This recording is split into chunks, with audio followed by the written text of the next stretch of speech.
I am Love, founder and CEO of SmartClean, and we're an IoT SaaS company building end-to-end digital cleaning solutions to enable data-driven cleaning at properties for increased productivity and improved service quality. Cleaning industry today is very labor-intensive. That includes scheduled cleaning and periodic monitoring. The cleaning ecosystem also lacks transparency given manual checks, audits, and reporting processes. SmartClean's IoT systems monitor cleanliness of the built spaces in real time, learn from the facility data, and can autonomously run the cleaning operations of the properties with a team of cleaners and robots. We are collecting large amounts of data which has never even existed before and are utilizing it to build systems which can help design better procurement RFQs for property and facility management companies towards outcome-based models, enable better visibility audits for FM and cleaning operators, and give better data-driven marketing tools to hygiene and equipment suppliers. SmartClean was conceived out of our IoT accelerator program called AirMaker by CapitaLand, meant for building digital solutions for property technology space. We started all of this program back in 2017, and after that were also shortly incubated at School of Tripoli NJU for almost a year before we raised our seed round with the security automation company called OneBerry. SmartClean expanded to the India market in early 2019 by going through a direct presence, which is incorporating our own company. We also operate in Indonesia, Malaysia and UAE via our channel partners. We're in the process of also setting up our own company division in Australia, which got delayed a little bit because of COVID, but it's on track to be launched by end of this year. SmartClean's first big international expansion started with India, where we decided to go on with our own presence. Whenever we decide to enter a new market in terms of internationalization, one of the big questions that we face is, do we go on with our own market presence or we operate via a channel partner?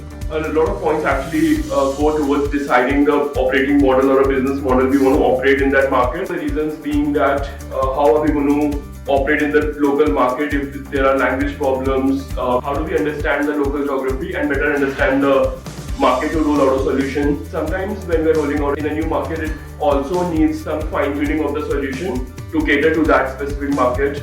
Given the vastness of India and the scale of operations in India, we couldn't find one single channel partner who can help us roll out solutions to pan-India. So we decided to go on and then incorporate our own presence, and today we are present in almost all of the regional geographies in India. Entering India was also a great learning experience for us because as a startup we learned for the first time how to operate at such a big scale, and those are the similar learnings that we're actually translating in when we're entering markets like Indonesia, Malaysia, Australia as well, because there's no one business model that operates everywhere. Entering a market via a channel partner like we did in Indonesia, Malaysia and UAE actually helps us navigate the market in a more easier way because we're not directly exposed to the customers, but the channel partner is actually helping us put us in front of their customers, and it also solves and makes easy the whole payment cycle, etc. as well. One of the most rewarding outcomes of entering India was that after many learnings and many iterations of our pricing and business model, we were able to successfully roll out the solution at scale. Something unique to our business model and our solution is that because the solution enables a lot of productivity and outcomes for end customers, which is cleaning companies, properties or FM companies, the same pricing and solutions that work for high labor cost markets like Singapore doesn't essentially work for low labor cost markets like India, where manpower cost is almost 1/5 of the manpower cost in Singapore. So we were able to iterate our pricing and business models and do a successful rollout in India as well.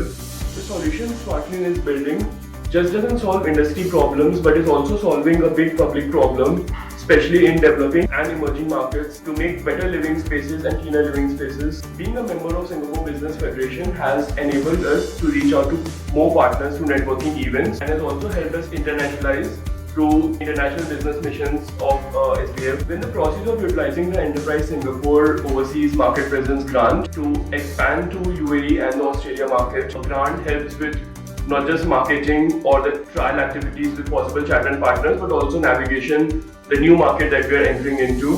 We are also going to use the grant for stationing one of our business development managers in that market to first explore the market and see which business models work before we decide to go via a channel partner model or having a direct presence in the market. Aside from the OMP grant, the country-specific ESG teams have also helped us with navigating the local markets, finding better partners, and reaching out to possible customer base comprising of properties or the PropTech ecosystem.